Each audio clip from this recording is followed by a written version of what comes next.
2 aqui tá fácil, né? Ganhei de você, bom, aliás, eu disputando com você vou ganhar sempre, né? Acho que às vezes é o Maurício que dá um azarzinho para mim aí, põe a estrela na parte de cima. Seja bem-vindo, Luiz Arthur Nogueira. De onde fala hoje, meu brother? Continuo na prisão aqui em São Paulo. Agora eu tô meio preocupado porque no meu canto direito, que sempre tem o Maurício, ele sumiu. O que aconteceu com o Maurício, Reinaldo? O que é isso? O Maurício está num outro evento, exatamente nesse momento, e hoje não pôde participar. E em função da ausência do Maurício, nós trouxemos quem? Irineu Toledo. Seja bem-vindo, Irineu. Que desafio, né? Ocupar o lugar de uma cabeça tão brilhante aqui nesse espaço do Quatro em Pautas. Eu Vou não me gostei muito esforçar. desse comentário. Tão brilhante, Irineu. tão brilhante, tão sem cabelo como a cabeça do Maurício Lousada, né? Acho um E se bem que absurdo eu tenho vocês uma falarem. testa bem avantajada, né? Eu chego lá. Irineu, você está falando de onde hoje? Bom, eu tô aqui no pé das cordilheiras do Japirineus, no Jacaré, em Cabreúva, mais uma vez, para o mundo. Então tá certo. Agora, se nós temos o special guest lá em cima, o que nós temos aqui do lado? Denis Moreira de volta aqui ao nosso Quatro em Pauta, Denis. Seja bem-vindo, Denis. Valeu, obrigado mais uma vez. Estamos aí, obrigado pelo convite. Vamos falar sobre os assuntos da semana. Fala de Opa! onde hoje? Tô aqui em São Paulo, né? Eu moro no bairro da Moca, Belo. E Eita! tô como o Luiz, tô na prisão aqui, viu? Só saio para ir no mercado, para ir na padaria e olhe lá. E eu aqui em Jundiaí, na capital do mundo, e vou ter a oportunidade de, nesse dia de hoje, ancorar novamente o Quatro em Pauta. Então, para nós não perdermos tempo, que nós estamos com o tempo contado, vamos para a roletinha aí, o Concordo e Discordo.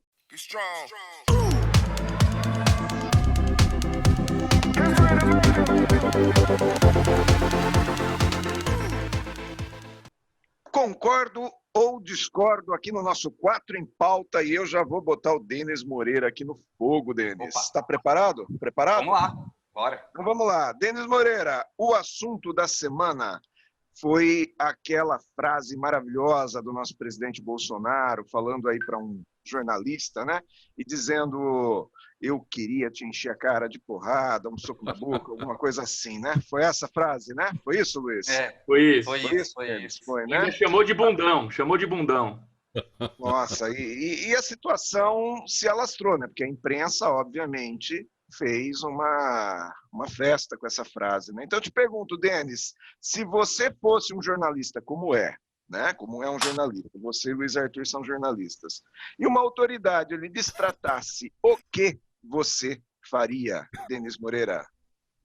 Olha, sinceramente, nada. Não faria absolutamente nada.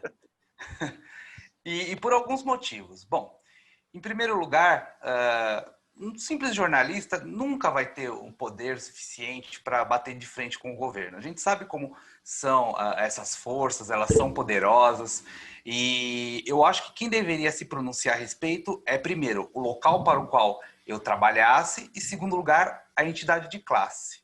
Então, eu, temeroso do meu emprego, provavelmente não tomaria nenhuma atitude, porque eu sei que a represália, ela existe e ela é pesada. Em segundo lugar, faz parte do trabalho do jornalista. O jornalista está lá para fazer perguntas incômodas e ouvir as respostas que ele precisa para fazer a reportagem dele. Se o presidente me xinga, se o presidente me ofende, isso por si só já é uma reportagem. Então, eu tô lá para reportar o que ele tem a dizer. Se o que ele tem a dizer é uma agressão, que seja reportado e que o público faça a sua opinião sobre o que o presidente disse. E, em terceiro lugar, se eu fiz uma pergunta que é incômoda, se o presidente se exaltou a ponto de dar uma resposta dessa, é porque eu fiz bem o meu trabalho.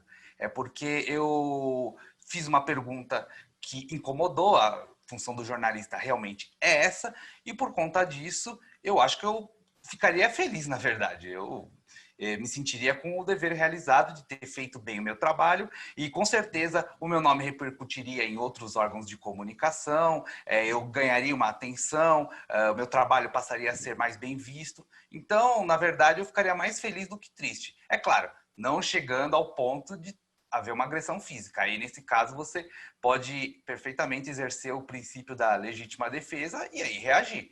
Mas agressão verbal, O jornalista tá lá para isso. É igual o juiz de futebol ficar ofendido porque é xingado pela torcida. Então, eu não faria nada, ficaria feliz. Muito bom. Luiz Arthur Nogueira, vamos ouvir a sua opinião. Vamos lá, vamos limpar. Você ficou na dúvida e depois discordou, né? Vamos limpar a tela. Fiquei na dúvida. Eu estou muito parecido com o Irineu. O Irineu ficou trocando, né? Concorda, discorda, concorda, discorda. Eu poderia ter feito isso, mas eu fiquei na dúvida o tempo inteiro. Porque, na verdade, assim, eu concordei com uma boa parte do que o Denis disse, mas discordei de 2 pontos que aí me fizeram tomar a decisão do discordar. O primeiro ponto, essa parte final, que ele comparou jornalista com juiz de futebol, acho que são coisas completamente diferentes.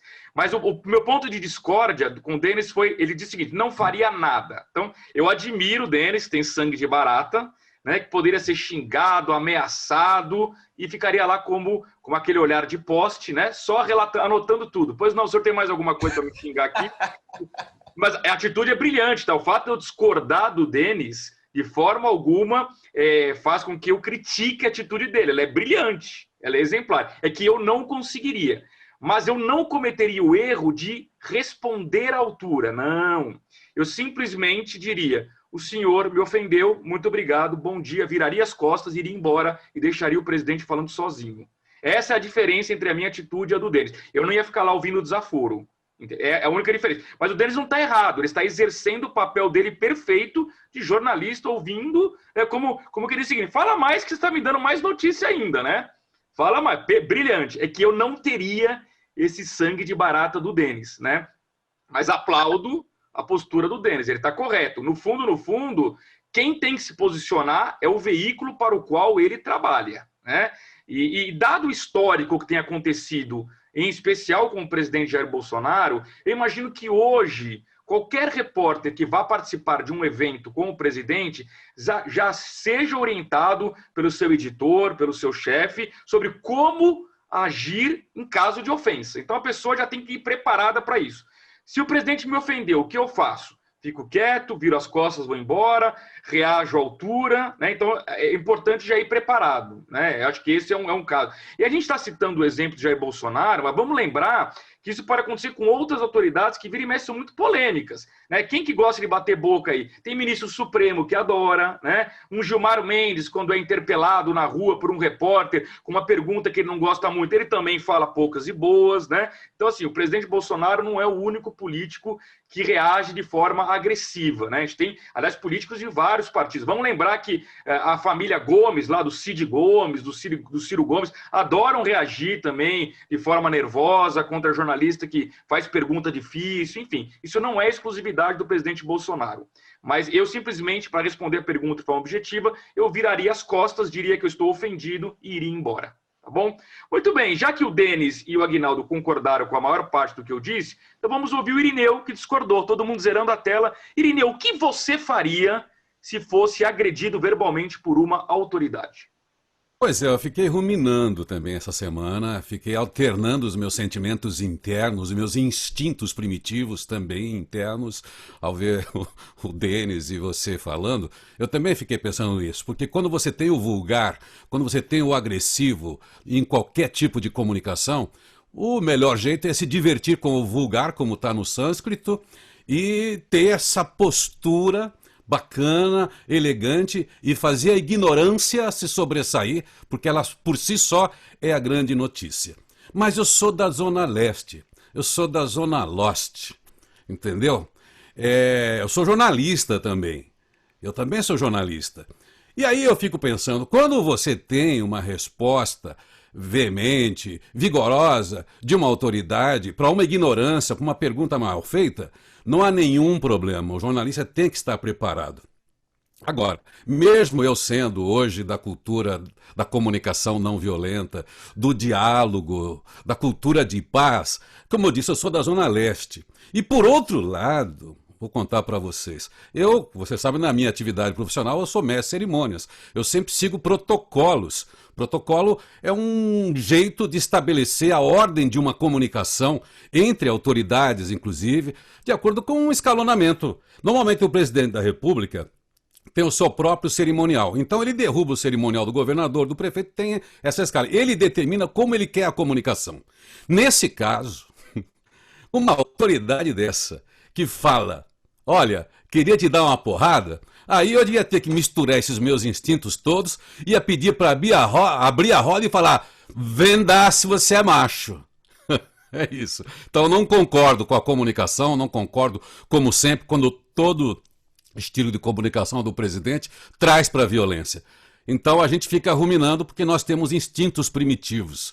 Mas eu vou pela elegância do Denis, pela sua também, mas um presidente assim, ele estabeleceu um modelo de comunicação e passa a ser militância. Ele tem uma militância contra a comunicação, ele tem uma militância contra a imprensa, e não é porque ele é mal educado.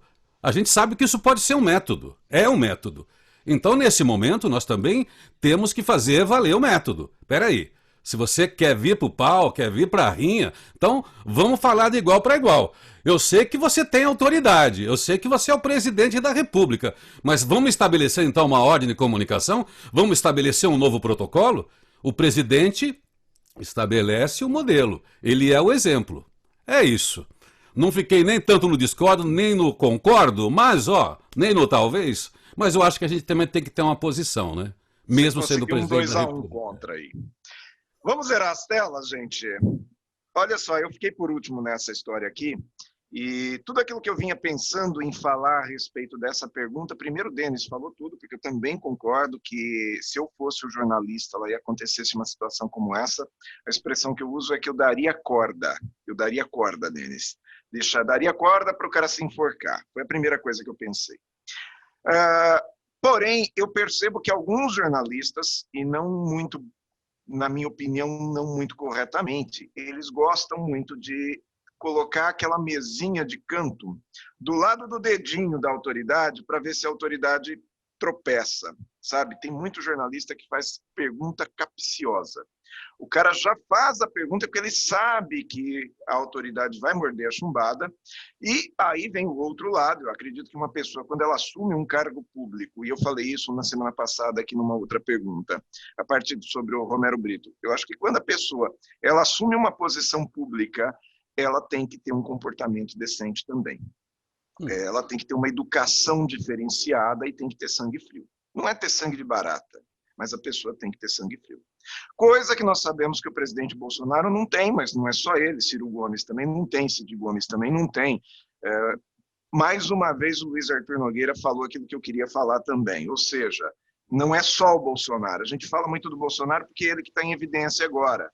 Ele protagoniza muitos eventos, mas existem outros aí, tá? Que são aliados políticos e adversários políticos.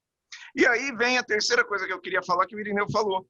Na realidade, isso é um método. Ele fala para o seu eleitorado. Ele foi eleito porque ele batia de frente com aquilo que ali estava. Independente de eu concordar ou eu não concordar, na realidade, quem diz que isso não é de caso pensado também? Quem disse que ele também não ganha alguns votos na próxima eleição? Quem disse que algumas pessoas não vibraram com essa atitude do Bolsonaro, independente de, na minha opinião pessoal, ser ruim? Um presidente, evidentemente, não pode fazer isso, porque ele não está falando só com o jornalista, ele está falando com todo o país. O jornalista ali, o que é? É o canal de comunicação entre ele e todo o país. Então, nesse momento, é a hora da pessoa pegar e sair por cima. O jornalista falou uma besteira qualquer, poxa, responda de forma inteligente.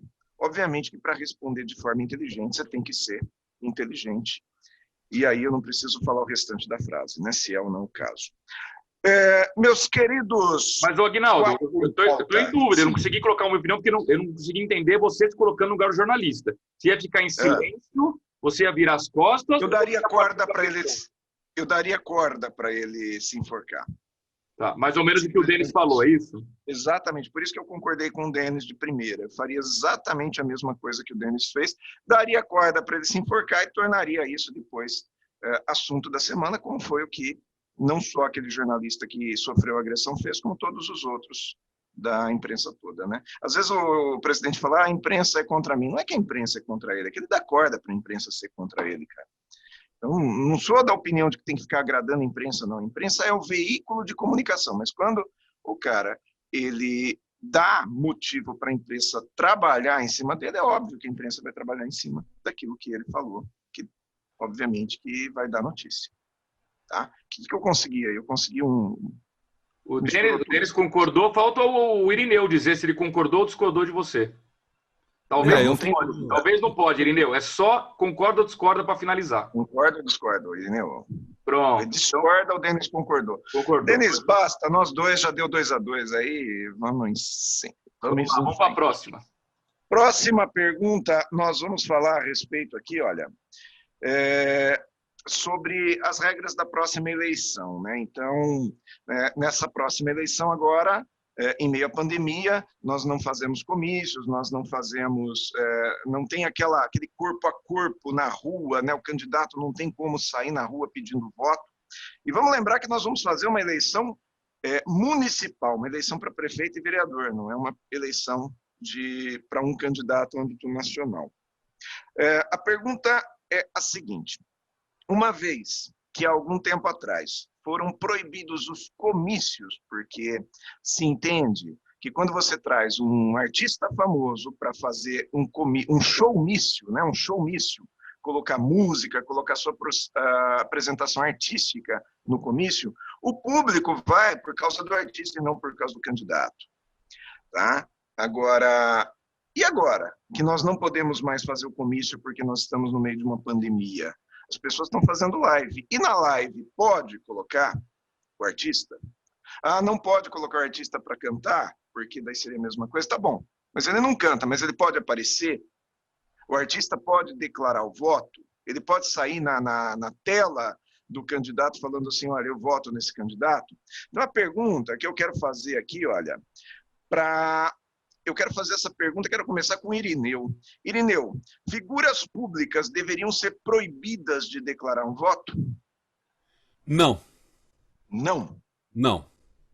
Eu acho que não, porque são cidadãos. Mas vamos entender o que é figura pública. São pessoas por quem a gente tem simpatia, porque é um cantor, porque é um apresentador de televisão, normalmente jornalistas que exercem opinião, ele já tem a própria postura em relação a isso, para tentar manter alguma independência das posições que estão sendo disputadas numa eleição. Já o artista é um cidadão. Ele está dentro de uma ideia, de um engajamento, e ele tem que fazer parte de um grupo. O que eu sou contra é aquele voto de rebanho, as pessoas que têm autoridade sobre uma comunidade, como a religiosa, por exemplo.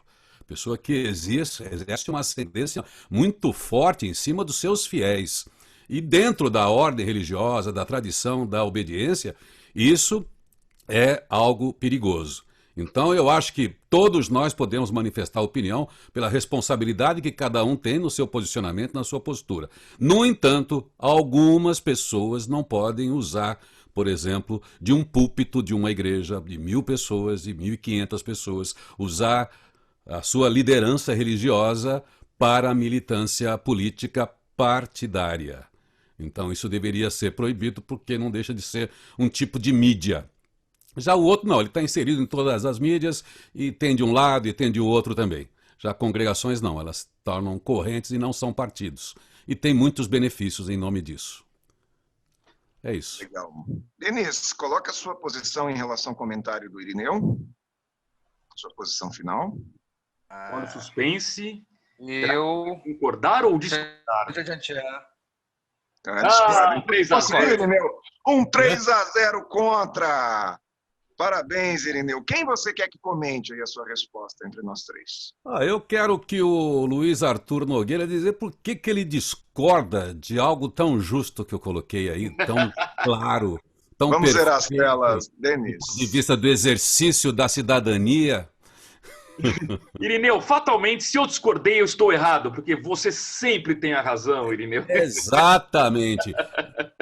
Não, Irineu, na verdade, eu estava no talvez, eu ia concordar com você, porque você começou, na minha opinião, da forma correta, dizendo que os artistas, as pessoas públicas, têm o direito de manifestar a opinião delas. Eu acho até que muitas evitam manifestar com medo. E eu acho que se elas são figuras públicas, elas deveriam se posicionar sempre. Mas aí quando você entrou na questão religiosa e começou a abrir exceções, mas o padre, mas o pastor, mas o religioso não pode, aí eu já comecei a discordar, porque é o seguinte, ou pode todo mundo ou não pode ninguém. Porque quando você começa a criar exceção, a primeira pergunta que eu faço é quem vai fiscalizar como fiscalizar. Então, algo que a gente proíbe, que a gente não consegue fiscalizar, para mim não funciona. O segundo ponto é o seguinte, é verdade que para aquele fiel, a palavra do religioso ali tem um poder enorme e ele pode dizer o seguinte, vote em fulano, pode ser que o fiel vote mesmo. Agora, quem me garante que o fã da Xuxa, se ela disser vote em fulano, também não vai votar? Quem me garante que o poder da Xuxa não é o mesmo do religioso? Quem me garante que o poder do Neymar não é o mesmo do religioso? Quem me garante que o poder do apresentador de televisão não é o mesmo do religioso? Então é o seguinte, ou pode para todo mundo ou não pode para ninguém. Como eu defendo a liberdade de expressão, eu acho que se pode todo mundo, pode todo mundo. E a gente parte do princípio que a população deveria ter discernimento para poder separar o joio do trigo. Assim, se eu sou fã de uma pessoa, não é porque eu sou fã dela que eu vou seguir a recomendação política dela. Com um pequeno detalhe, jamais, e aí eu tenho que partir do princípio da honestidade das pessoas, essa declaração de voto pode ser comprada. Então não é porque o cantor vai receber uma verba de um candidato para fazer um showmício, que nem é o caso, como explicou o Aguinaldo, mas por causa disso, quer dizer, porque ele vai fazer um show e vai declarar voto a favor, aí se é uma pessoa vendida, bom, aí é a carreira dela que está em jogo, né? Aí eu lamento muito. Eu estou falando o voto espontâneo. O artista, o cara público, quer dizer o seguinte, olha, eu acho que esse candidato é o melhor para o meu país. Qual o problema dele dizer? Não vejo problema nenhum. Se as pessoas vão seguir ou não, acho que é uma decisão individual de cada uma, tá? Pois não? Eu posso fazer aqui. Acontece o seguinte, tem uma diferença da religião. A religião pode ser grupo de poder. É como a Rede Globo determinar que todos os seus jornalistas tenham tal posição. Um grupo de poder estabelece o modelo e o vínculo, como a gente tem visto. São milhares de congregações no Brasil e se individualmente o pastor ou o padre ou o pai de santo fala assim, eu vou votar naquele, pronto, é dele. Agora, quando você tem uma congregação, a gente sabe que tem uma ordem ali e se torna um grupo de poder, isso pode influenciar e a gente sabe que religião e política são coisas perigosas, especialmente quando se estabelece como um grupo de poder. Muito bem, está claro o argumento do Irineu, vamos ver a tela, vou passar a palavra para o Aguinaldo. Aguinaldo, então se posicione, se você acha que a pessoa pública pode ou não declarar o voto e essa questão da exceção que o Irineu propõe da religião. Vamos lá, Aguinaldo. Então vamos lá, em relação a declarar o voto, eu acredito que qualquer cidadão brasileiro, eleitor ou não, ele tem o direito de declarar seu voto. Eu acredito que é um absurdo você dizer que fulano de tal não pode declarar um voto. Eu acredito que você não pode declarar um voto no exercício da sua profissão. Por exemplo, o ministro do STF responsável pela eleição daquele ano, esse cara, né, em tese, não deveria declarar o voto, né, porque ele é parte da eleição. O juiz eleitoral não deveria declarar o voto. Um jornalista, no ato da sua profissão ali, da apresentação de um telejornal, ali ele não deveria declarar o voto. Ali. Agora, ninguém pode impedir que ele declare o voto fora dali. Ele é um cidadão normal. Em relação a artistas, por exemplo, eu acho que o artista pode declarar o voto. Assim como o pastor pode, assim como o padre pode, o pai de santo pode. A diferença entre declarar o voto, que o Irineu estava dizendo, e forçar a barra é que, sim, a religião ela exerce, sim, um poder sobre as pessoas, que é o poder do fanatismo, do medo. O sujeito ele tem medo de contrariar o pastor, seja porque ele acha que vai acontecer alguma coisa de ruim com ele no ponto de vista espiritual, seja porque ele tem medo de ser excluído daquela comunidade. Isso, infelizmente, acontece, né? Da pessoa ser excluída socialmente daquela comunidade. Às vezes até ela continua frequentando, mas ela é mal vista porque, nossa, todos nós aqui somos a favor de um candidato, você é a favor do outro, que é isso, que é aquilo. Então, existe uma influência. Agora, quem diz também que o artista não influencia com o mesmo fanatismo? Porque quando você pega uma personagem como a Anitta, que ela se identifica muito com determinadas minorias, e ela fala em nome dessas minorias para o público em geral, ela defende essas minorias, quando ela fala voto no fulano ou voto no cicrano, ela também está dizendo para toda essa minoria, olha, esse é o cara da nossa causa. Tá certo? E vai proibir? Quer dizer que ela não pode fazer isso? É um direito dela fazer. Por que não pode? Tá? Agora, tem aí o outro lado também, né? Por exemplo, o Luiz Arthur falou do Neymar. Eu acho que se o Neymar declarar voto para alguém, ele está colaborando contra esse alguém, né? Ele está fazendo com que esse sujeito perca alguns votos. E não é o Neymar, né? O Neymar está lá na Europa, na França hoje, não sei nem se vota, mas o que eu estou falando é que tem muitas personagens famosas da nossa cidade, do nosso município, que se o sujeito declarar o voto para um candidato, eu já tenho um norte para quem eu não votar, né? Então, inclusive, tem isso. Agora, o último caso que eu quero colocar sobre esse negócio de ser remunerado, por exemplo, eu lembro de uma eleição lá nos anos 90, eu trabalhava no jornal na época, né? Não sei se vocês sabem, eu também tenho um pezinho no jornalismo, e a gente cobria a campanha eleitoral, acho que em 1992, e a gente, naquela época lá, estava no auge do sertanejo, e a gente ia cobrir showmício mesmo. Zezé de Camargo e Luciano, nossa, lotou a Praça Central aqui de Jundiaí. Será que aquilo se transforma realmente em voto? Os caras tinham cachê, para eles era profissão. Então, eu sou da opinião de que se o sujeito ele aceita subir num palco todo enfeitado com o nome de um determinado candidato, ele está colocando a sua carreira em risco, e aí é um problema dele também, né? Mas, em tese, não deveria fazer esse trabalho remunerado, porque daí realmente, na minha opinião, falta ética.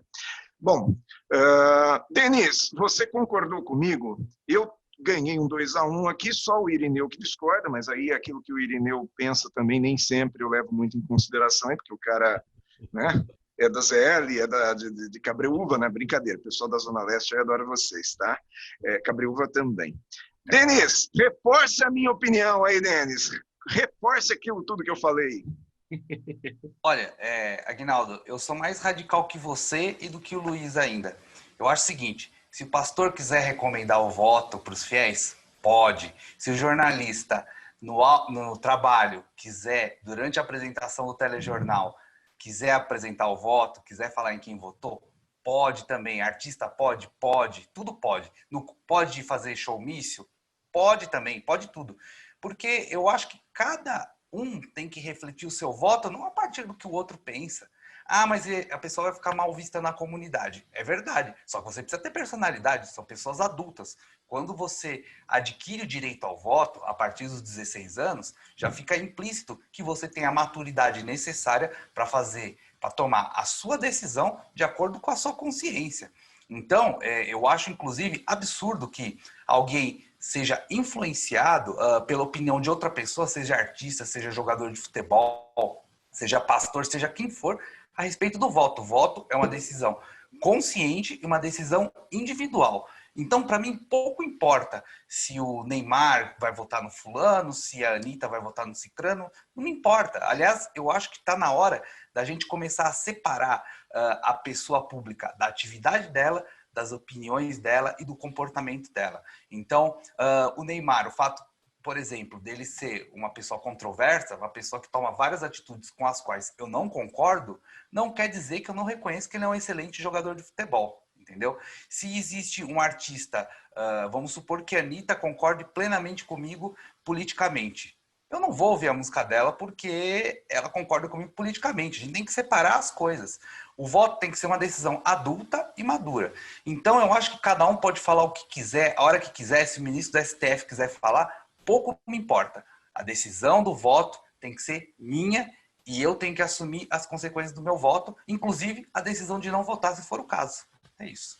Muito bom. Deixa eu só te fazer duas perguntas. Primeiro, é muito legal a sua posição. Você acredita que a eleição ela é definida por pessoas assim como você ou por toda a massa? E a segunda pergunta, você acredita que a massa, de uma maneira geral, pensa como você? Então, quando tem a lei eleitoral, ela está protegendo o todo. Ela não está lidando só com pessoas inteligentes, independentes e que sabem decidir. Por isso que eu discordei de você aqui, só finalizando, né? Fundamentando. Bom, eu concordo com você. A massa não pensa como eu. A lei eleitoral existe para proteger esse tipo de pensamento de manada. Só que se a gente quer uma democracia madura, se a gente quer um país maduro, a gente tem que passar por essas experiências com toda a dor que elas podem causar. entendeu? Então, as pessoas precisam aprender a votar de forma consciente e individual, como eu disse antes.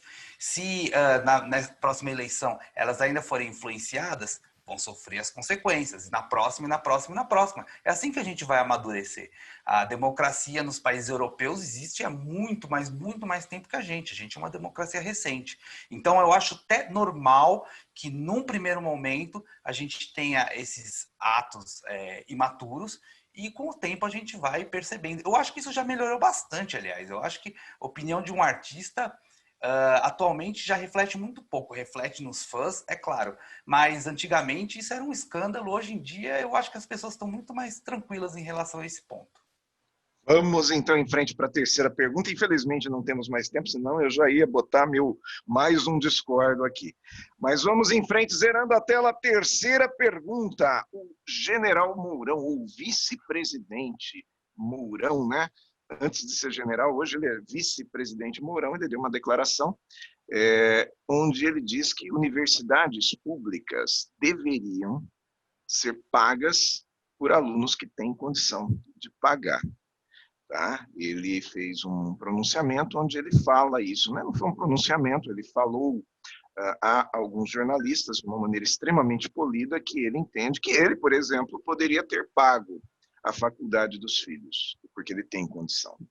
A pergunta que nós fazemos aqui para os nossos colegas do Quatro em Pauta é: quem tem condições financeiras de pagar uma faculdade pública, uma universidade pública como USP, Unicamp, enfim, todas as universidades públicas do Brasil, deveria pagar, Luiz Arthur Nogueira?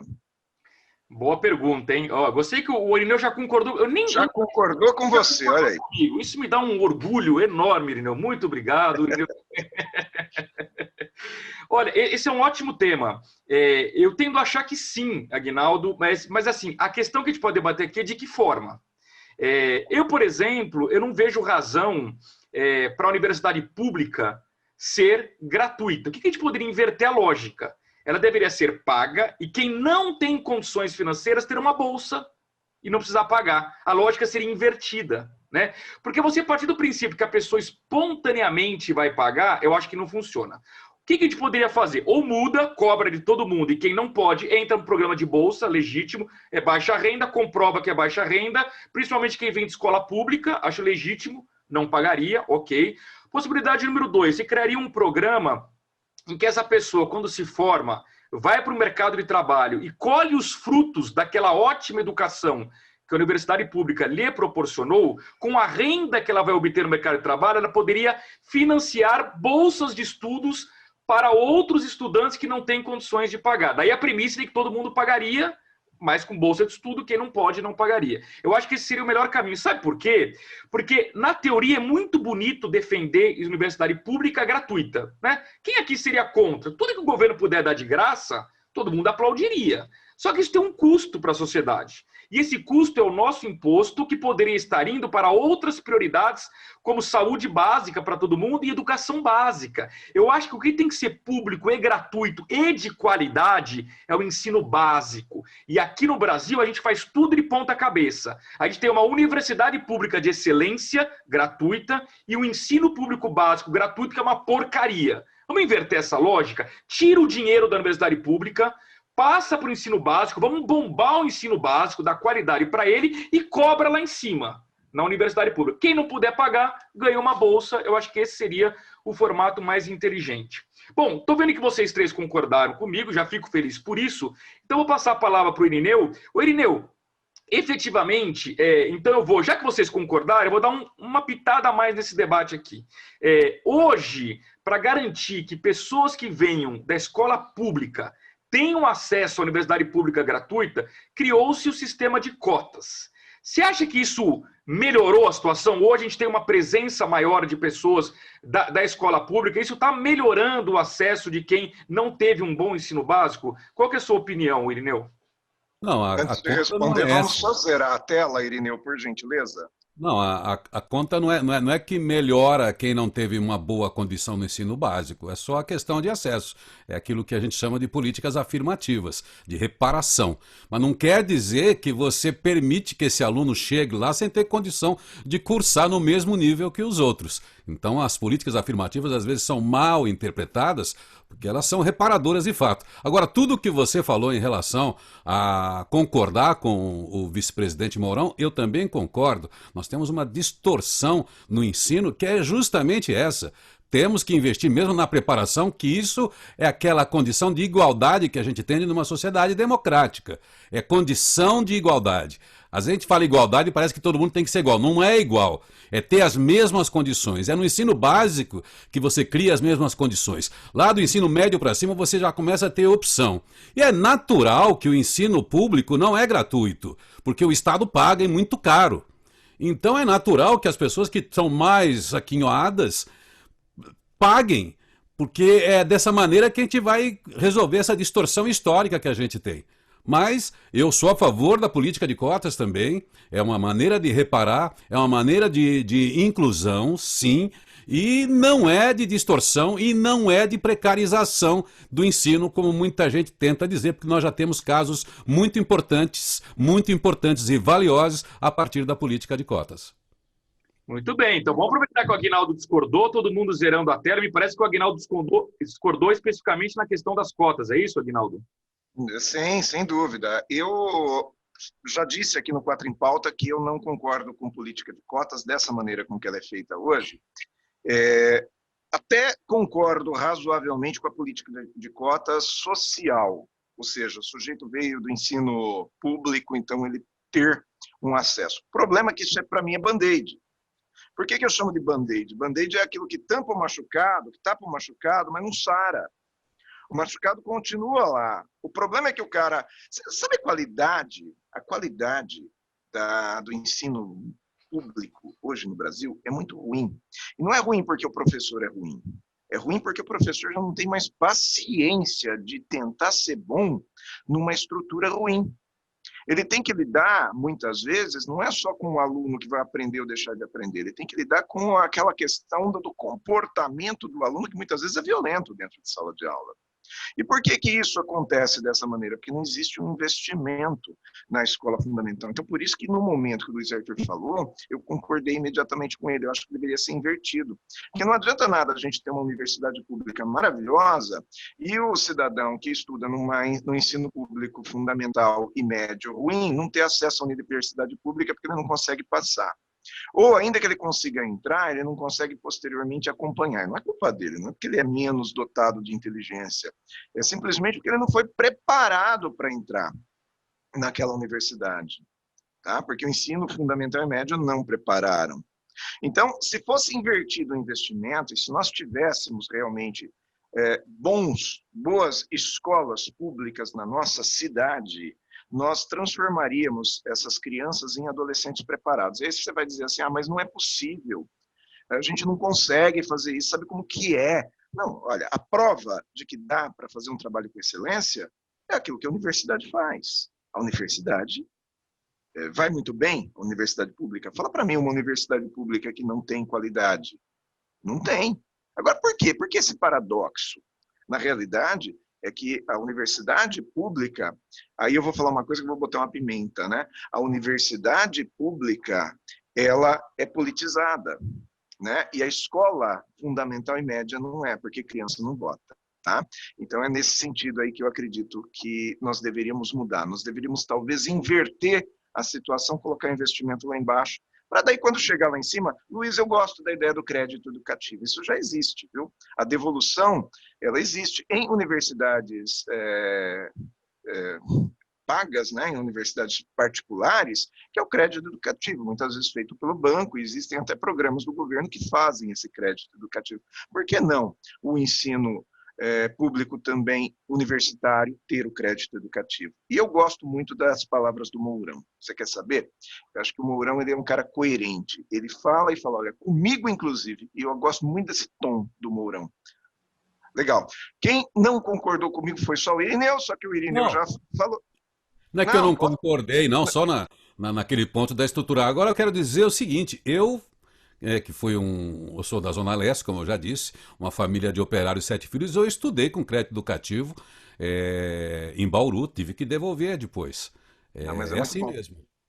Bota um X aí, porque você concordou, ou então um verdinho para concordar ou discordar de mim, e eu tive um 3-0. Quem não falou ainda foi Denis Moreira. Vai finalizar de novo a pergunta, né? Ô privilégio. Manda aí, meu querido Denis.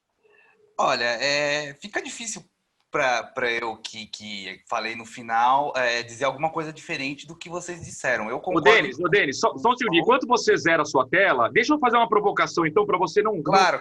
argumento. Eu queria que você desse sua opinião bem clara. O que você acha de cota racial? Se você acha que isso é bom, é ruim, se faz sentido numa transição para um modelo melhor. Eu queria ouvir a tua opinião, embora esteja fugindo um pouco do tema central, mas como a gente já falou bastante, você concordou, eu queria ouvir a tua opinião sobre isso. Legal. Só uma pitadinha a respeito da questão anterior, eu acho que a gente precisa lembrar o seguinte, quando a universidade é pública, na verdade quem paga é a sociedade toda. E o sistema tributário brasileiro, ele é bastante injusto. O pobre paga mais do que o rico. Então, na prática, o que acontece? O pobre paga mais imposto para o rico entrar na universidade pública. Porque a gente sabe quem é que entra. Quem teve condições de estudar numa escola básica boa, quem teve condições de fazer cursinho. A gente sabe. A gente vai a uma USP, uma Unicamp, uma universidade pública e vê. A maioria dos alunos é de classe alta, classe média alta. Então, na lógica, acaba acontecendo isso. O pobre paga imposto para o rico estudar de graça. Bom, mas falando da questão das cotas raciais, eu sou completamente contrário.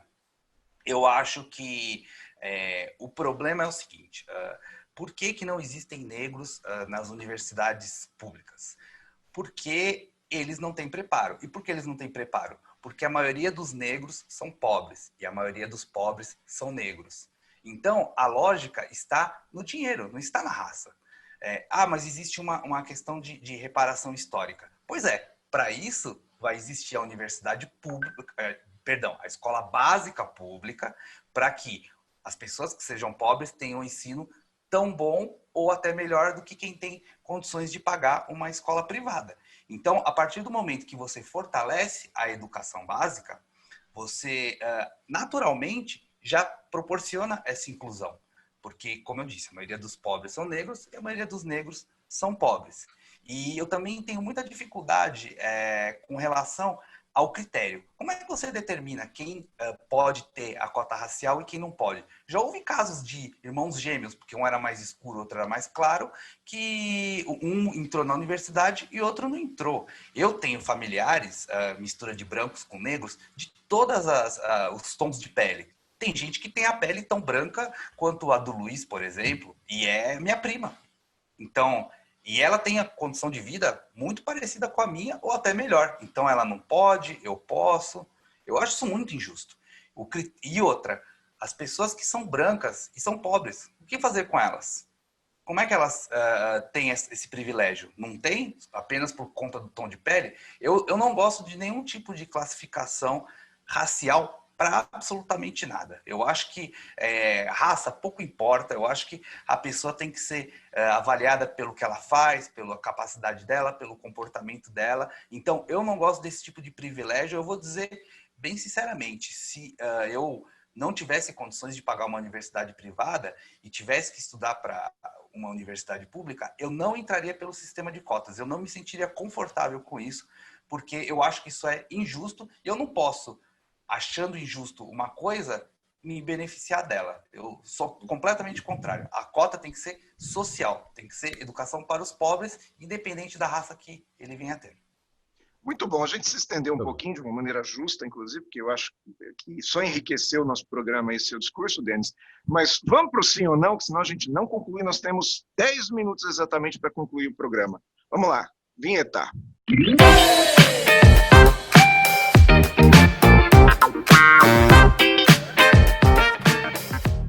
Sim ou não, aqui no nosso Quadro em Pauta, esse quadro, vem uma pergunta do nosso internauta, nós vamos colocar sim ou não e um de nós vai responder.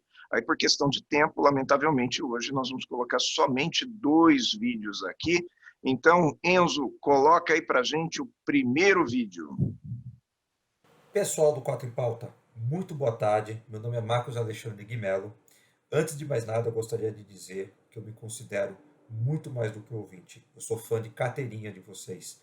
Adoro o programa, adoro o formato, criativo, original, dinâmico, versátil e o melhor, vocês passam informação séria de forma descontraída, o que faz o programa ficar muito bacana. Queria colocar aí em pauta para ouvir a opinião de vocês um tema polêmico, que são as censuras que vem acontecendo com reportagens e revistas cada vez que passa com mais frequência, de forma mais explícita, principalmente por parte do Supremo. O caso, que na minha opinião foi mais polêmico, é em cima de uma revista que eu assino, que divulgou ano passado uma reportagem cujo nome era O Amigo do Meu Pai. Ela foi baseada em um documento que constava do auto de um inquérito em curso na Justiça, ou seja, a reportagem foi baseada em documentação e foi legal. E ainda assim, ela foi censurada e a revista ficou algumas horas fora do ar. Tudo porque o nome do Dias Toffoli apareceu na reportagem como mencionada na planilha de propina da Odebrecht. Agora também, recentemente, esse ano, questão de 2 semanas atrás, Augusto Aras apresentou ao STF um pedido para investigar comentários postados pelos leitores, inclusive solicitando os dados cadastrais dos leitores que fizessem menção, críticas a ele ou ao Supremo. Ou seja, agora nem podemos mais fazer comentário em revista sobre o risco de sermos processados. Então, diante disso, faço a pergunta para vocês. Há uma ditadura de toga em curso? Para ser sincero, eu estou até com medo de perguntar. Mas, de qualquer maneira, fica um forte abraço aí para vocês. Desejo muita boa sorte. E lembre-se, hein, assim que conquistar 1 milhão de inscritos, a cerveja é por conta de vocês. E pode ter certeza que eu vou cobrar, vou lembrar disso, tá? Fica um forte abraço. Esse foi Marcos Alexandre Guimelo, de São Paulo, fazendo essa pergunta. Valeu, Guimelo, muito bom. E vou pedir para que todos aqui coloquem o sim ou não na tela. Vamos lá. Vivemos uma ditadura de toga. Quem que vai falar? Vamos lá, Irineu Toledo, rapidamente. Falta o Denis colocar na tela. Isso. Irineu Toledo, rapidamente. Eu não gosto nada dessa onda que a gente tem de chamar a ditadura de toga. A instituição é muito importante. Ela é suspeita pelo modelo de eleição daqueles ministros do Supremo? Sim, precisa mudar isso. Agora, hoje, como todo mundo é exposto, como a gente tem essa onda bipolar aí de discussão de tudo quanto é assunto, com imprensa engajada com um tema, ou imprensa engajada daqui e de lá, a gente precisa tomar um cuidado com esse negócio de chamar a ditadura de toga. Eu também não gosto dos ministros quando eles avançam, quando eles tentam cercear qualquer tipo de comunicação, mas chamar de ditadura não é justo. A gente sabe o quanto essa reportagem que ele citou aí, ela tem também aquele tom capcioso que a gente já discutiu aqui. É muito legal, é muito fácil evidenciar um ministro, alguém que está ali sob, fácil para levar tiro. Então, eu não concordo com o termo ditadura de toga. Denis, em 10 segundos, o que você pensa? Eu acho que ditadura é um termo bastante forte, concordo com o Irineu nisso. Mas o fato é que o STF, sim, está se metendo nas atribuições de outros poderes. O STF quer legislar, o STF quer cercear o poder, a prerrogativa do presidente da República. Então, eu acho que eles estão extrapolando. Não é uma ditadura, mas eles se fazem desse poder que eles têm, de ser o órgão absoluto, né, da legislação brasileira, para fazer atividades as quais eles não deveriam fazer. Aguinaldo, só complementando, Aguinaldo, por que eu coloquei sim? Porque os ministros do Supremo, de forma monocrática, ou seja, um ministro se acha no direito de tomar uma decisão em nome do Supremo inteiro. E nesse exemplo que o Marcos Alexandre Guimelo citou, da revista Cruzoé, que fez uma capa com o presidente do Supremo, Dias Toffoli, ele mesmo deu a liminar para suspender, para censurar a revista. Quer dizer, que democracia é essa? Isso não é democracia. Isso é ditadura de toga, sim. Se fosse um outro ministro, né, mas o próprio ministro cerceando uma publicação contra ele próprio, né, realmente pega muito mal e caracteriza, assim, uma ditadura. Vamos zerar a tela que a gente vai para a segunda pergunta do sim ou não de hoje, torcendo para dar tempo. Vamos lá, solta, Enzo. Boa noite, meus amigos do 4 em Pauta. Eu quero deixar, desde já, os parabéns pelo programa de vocês, tá? Eu sempre assisto, sempre que possível, até revejo também alguns programas. Parabéns mesmo. Mas eu tenho uma pergunta para fazer para vocês, especialmente para o Maurício Lousada, para o Aguinaldo, que são mais meus amigos mais próximos. Vocês acreditam que nós teremos um futuro melhor, que esse mundo vai melhorar? Vocês acreditam que, apesar de todos os problemas nossos sociais, culturais, políticos, tudo que a gente está vendo no momento, misturado com essa pandemia toda, vocês acreditam que nós teremos um futuro melhor e que até o programa 4 em Pauta possa contribuir com isso? É isso, é a minha pergunta. Vamos lá, muito bom. Jair Aparecido Ré de Jundiaí. Grande Jair Aparecido Ré. Vamos colocar aqui o sim ou não? Denis? Somos otimistas, né? Sempre. Eu demorei porque eu fiquei pensando um pouco aqui, mas eu... Não, mas coloca o sim ou não para nós. Olha só! Denis, não. Eu vou responder essa aqui, até porque o Jair direcionou a pergunta para mim e para o Maurício. O Maurício não está presente hoje, Jair, infelizmente. Depois eu peço para ele responder em áudio para você, tá? Mas eu acredito sim, acredito que cada dia nós estamos melhorando. Aliás, a humanidade já vem melhorando. Basta você buscar na história como era no passado, como é hoje, como era na Idade Média, como é hoje. Poxa, na Idade Média não tinha absolutamente nenhum tipo de controle do que era justo ou injusto, certo ou errado, né? E não vamos muito longe, vamos falar assim de início do século passado, há 100 anos atrás, 1920, 1930, converse com seu avô. Ele vai te dizer, aquele seu avô de 90 anos, ele vai te dizer, olha, antigamente tinha... as pessoas ficavam fazendo, sabe, se escondia no meio do mato para matar o outro. Quer dizer, a gente acha que hoje tem mais violência, mas a violência sempre existiu. A única coisa é que hoje ela chega aos nossos ouvidos por uma maneira eletrônica. A gente acha que o jovem hoje é subversivo, mas o jovem sempre foi subversivo. A diferença é que você não percebia naquela época. Eu faço uma palestra chamada Conflito de Gerações e eu mostro ídolos de cada geração numa tela. E aí eu pergunto, Carmen Miranda, com aquele monte de banana na cabeça, não era subversiva na sua época? Para finalizar, o Edgar Scandurra, do IRA, ele tem uma frase que eu acho fabulosa. Ele fala que de 20 em 20 anos, o mundo descobre que há 20 anos atrás se fazia alguma coisa muito legal. E ele está falando de música. Você percebe quanto que a gente é saudosista? Aquela música que hoje a gente acha lixo, daqui a 20 anos vai se tornar uma obra-prima. Por quê? Porque se tornou clássico. Quer um exemplo? Claudinho e Buchecha. Quando Claudinho e Buchecha surgiu nessa dupla, lá no início dos anos 90, era considerado lixo. Hoje, a nobreza da classe artística considera essa dupla como nobre e que fazia um MPB de boa qualidade. E aí nós podemos falar sobre isso também no rock and roll. Então, eu acredito sim que nós temos muito futuro e, Jair, acredito que programas como o nosso, ou palestras como nós fazemos, também contribuem porque são em momentos como esse que a gente conscientiza as pessoas. Não é que nós vamos mudar as pessoas, ninguém muda ninguém, mas a gente mostra, conscientiza, dá uma visão de fora, uma visão ampla, porque o cidadão ele costuma olhar só baseado no lado que ele está vendo. Por exemplo, se eu pegar aqui, olha, uma folha, por mais fina que ela seja, ela tem o quê? Ela tem dois lados, e isso as pessoas costumam não ver. Então, o palestrante é aquele profissional, como qualquer outro profissional que tem uma especialidade, o palestrante vem e mostra o outro lado da coisa. Então, nós ficamos só com essas duas perguntas. Queria saber o Denis, quero saber o não do Denis. Algum comentário? Oi. O Denis colocou não, quero saber, ele está prevendo o fim do mundo. O mundo vai acabar, Denis? Conta pra gente. Eu estava passando a palavra para ele. Vamos lá, Denis. Na verdade, eu pensei em termos de Brasil. A pergunta do Jair foi a seguinte: nós veremos um futuro melhor? Nós teremos um futuro melhor? Nós não. Talvez os nossos netos, talvez os nossos bisnetos. Eu acho que o Brasil atualmente entrou em um ciclo muito ruim, um ciclo de radicalismo, um ciclo de ódio. Então, eu não vejo essa perspectiva melhorar tão cedo.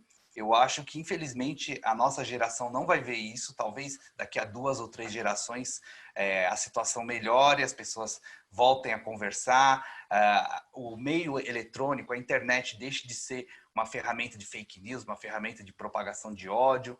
Então, eu não vejo um futuro promissor para a nossa geração. Talvez mais para frente. E eu estava pensando exatamente no Brasil. Em outros países, pode ser que a situação melhore sim, mas aqui, acho que não.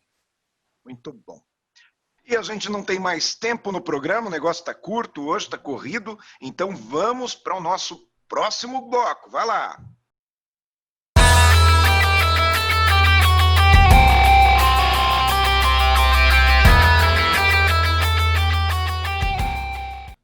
Hoje o Noxuá está um pouco diferente aqui, nós vamos fazer essa cesta de uma maneira diferente. O nosso Noxuá não vai ser uma dica na semana, nós vamos fazer o desafio 4x4, um negócio novo que nós criamos agora, que nós criamos para hoje. Queremos a sua opinião, se está legal ou não, e aproveite também no nosso desafio e participe. Aliás, não só participe, como também se inscreva no nosso canal, indique o nosso canal para outras pessoas e sempre esteja aqui às 6 horas da tarde da sexta-feira participando do chat conosco dessa maneira. E você que está aí no chat, já aproveite e dê a sua resposta do nosso desafio 4x4. Vamos começar aqui com o Irineu Toledo. É isso? Irineu, qual é o desafio que você propõe? Pois é, viajar todo mundo gosta. Agora, como chegar lá, hein? Se você tivesse condições de escolher, dependendo do destino, você iria de carro ou iria de avião?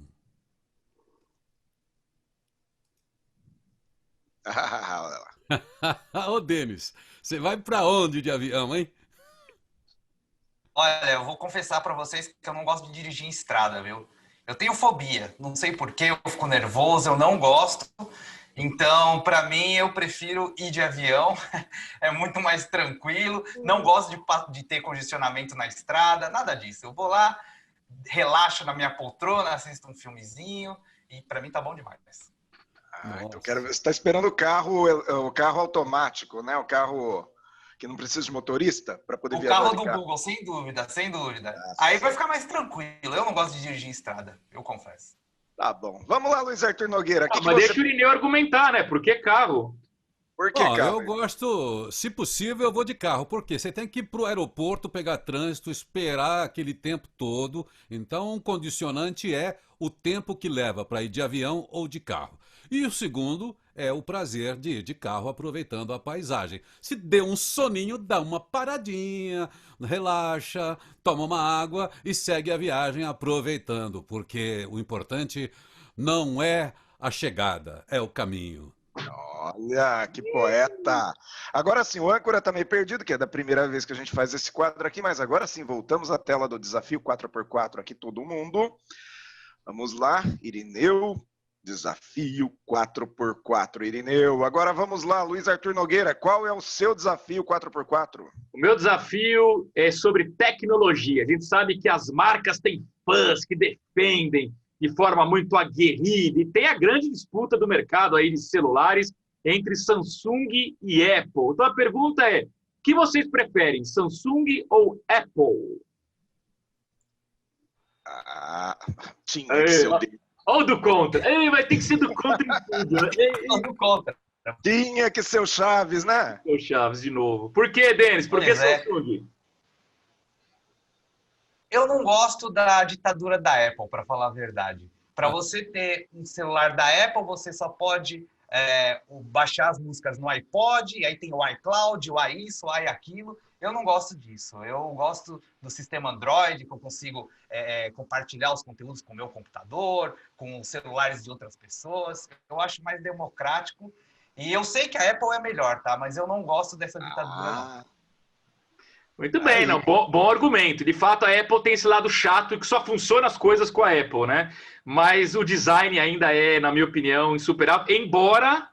Embora depois de Steve Jobs, a Apple não é mais a mesma, né? Vamos combinar que a capacidade da Apple de nos surpreender despencou muito, né? Muito bem, vamos zerar a tela, porque agora vai ser a vez do Denis de propor o desafio 4x4. Vamos lá, Denis.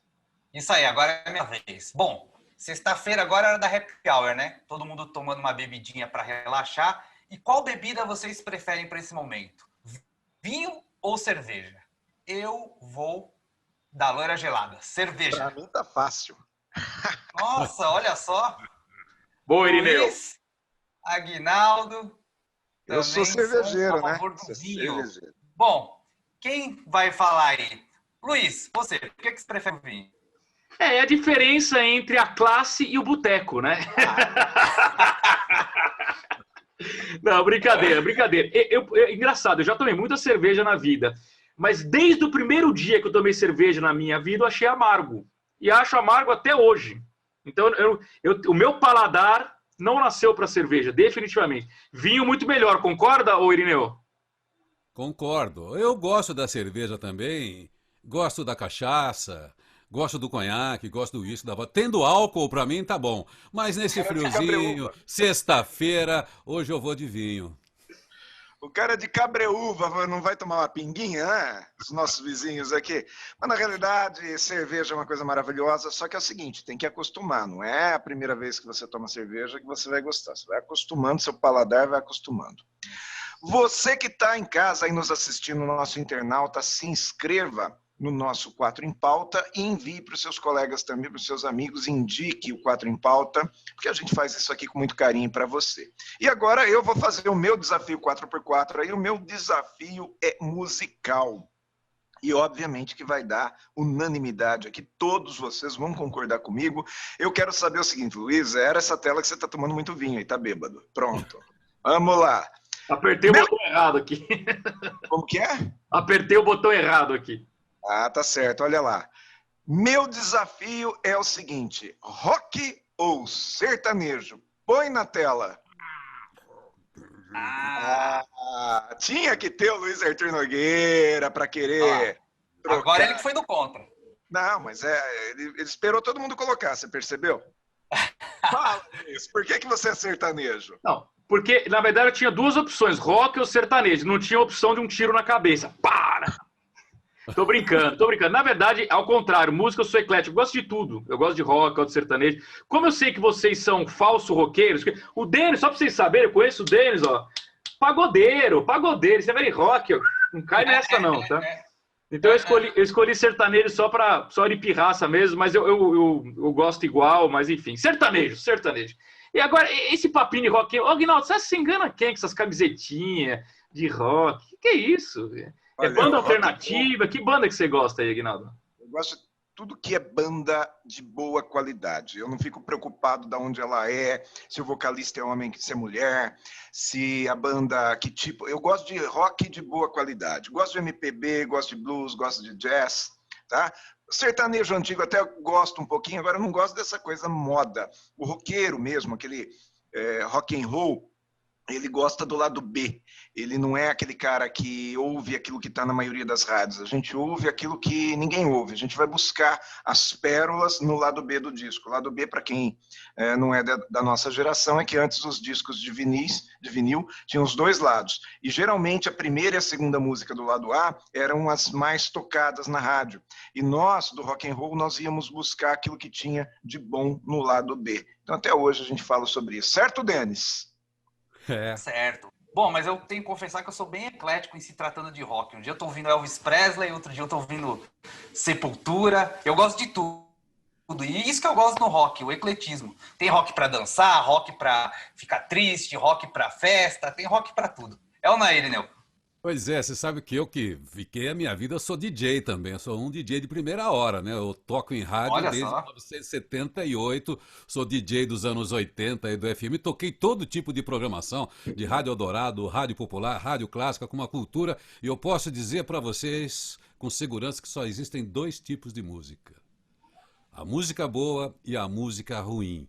Tem música ruim de todos os estilos e música boa de todos os estilos. É isso aí. Mas a bem da verdade é que o rock and roll é um estilo assim tão bacana que, por exemplo, quem diria que Megadeth tem uma letra de sofrência? E tem.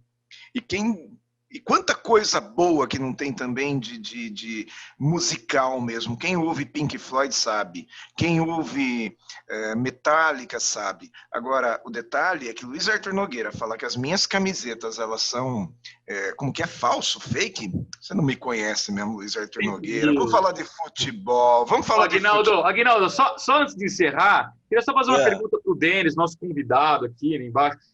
Denis, eu estou enganado ou você sempre teve um grupo de amigos e você era um grande frequentador de rodeios? Eu estou enganado ou não? Tudo bem. Olha que efeito, então. Não, é verdade, confesso. Inclusive na companhia de Luiz Arthur Nogueira. Fomos a muito... Pelo menos aqui, eu sou coerente aqui, ó. Mas o meu interesse lá era bem outro, eu não estava nem aí pra música. Cowboy por ela. Vamos falar de futebol, que a gente ganha mais. Gente, um abraço para todos vocês, que nós já passamos das 7 horas. Nós queremos que você esteja aqui na próxima semana, então se inscreva no nosso canal, indique para outras pessoas. Ao se inscrever, toque no sininho, porque daí você ativa todos os avisos de quando tiver vídeo novo, tá certo? Denis, com essa tela aí não vai dar. Enzo, por favor, cobre a tela. Estádio mais lindo do mundo, agora com naming rights. Agora vai. Gente, um abraço para todos vocês aí, boa semana, e na próxima sexta estaremos aqui com mais um 4 em Pauta. Será que o Maurício volta? Maurício volta. Opa, Maurício estará aqui na próxima sexta-feira, com toda certeza. E, aliás, o Maurício já estava meio chorão aí, porque, puxa, pela primeira vez eu não participei. Verdade, sabia? Não foi tapete, hein? Eu já estive... Show tapete, hein, Irineu? Não. Maurício Lousada, faz falta ou não para o 4 em Pauta? Coloquem falta a sua cabeça brilhante aqui, Maurício Lousada. Espero você na sexta. Volta, Maurício. Isso. Volta. Valeu, pessoal. Tchau, tchau, tchau. Até mais.